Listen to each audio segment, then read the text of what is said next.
വയോജനങ്ങളോടുള്ള കരുതൽ വളർത്തുക എന്ന ലക്ഷ്യത്തോടെ കോതമംഗലം നഗരസഭ വിദ്യാർത്ഥികൾക്കായി ബോധവൽക്കരണ പരിപാടി സംഘടിപ്പിച്ചു.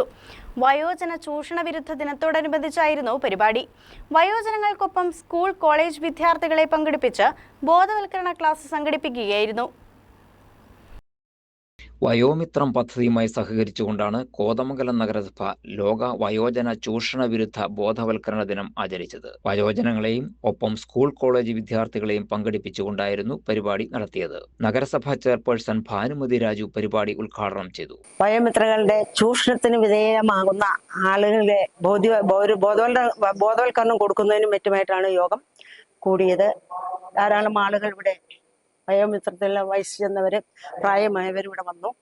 കുട്ടികളുടെയും ഒരു സഹകരണത്തോടുകൂടി കോളേജിൽ പഠിക്കുന്ന കുട്ടികളുടെ ഒരു സഹകരണവും ഇതിനകത്തുണ്ട്.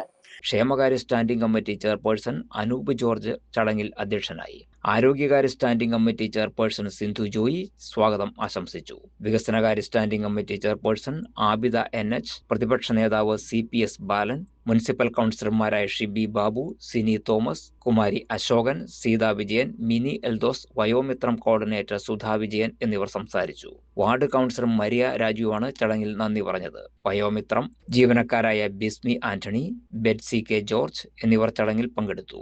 കോതമംഗലം സബ് ഇൻസ്പെക്ടർ എൽദോ പോൾ ബോധവൽക്കരണ ക്ലാസ് നയിച്ചു. വയോജനങ്ങളുടെ അവകാശങ്ങൾ, സാമൂഹ്യ സുരക്ഷ, സമൂഹത്തിന്റെ ഉത്തരവാദിത്തങ്ങൾ, കുട്ടികളിൽ വയോജനങ്ങളോടുള്ള കരുതലും ബഹുമാനവും വളർത്തേണ്ടതിന്റെ ആവശ്യകത എന്നിവയായിരുന്നു പരിപാടിയുടെ പ്രധാന ലക്ഷ്യം. ബോധവൽക്കരണ പരിപാടിയോടൊപ്പം വയോജനങ്ങളുടെയും ഇന്ദിരാഗാന്ധി കോളേജ് നെല്ലിക്കുഴിയിലെ കുട്ടികളുടെയും വിവിധ കലാപരിപാടികളും ഉണ്ടായിരുന്നു.